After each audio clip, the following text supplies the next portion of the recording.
Только никто не знает об этом. Пофиг, это интересно. Что это такое? Это печатная машинка. А, да уж, слушай, что ты так переживаешь?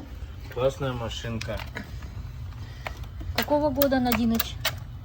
А? Какого года? Подожди. А, не застревает. Да. Она с 37-го, 937. 937 года, да?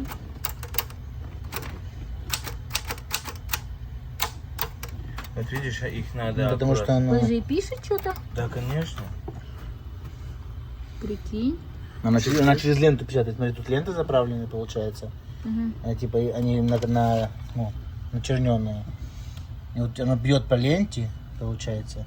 И на каждой этой просто буковка, да? Да, и она через ленту этой буковкой пробивает. забивает по ленте. Тоже да? И... Зинь. Как ее вернуть обратно теперь? Рояль. А, вот, помнишь это? Помнишь? Это. Жик.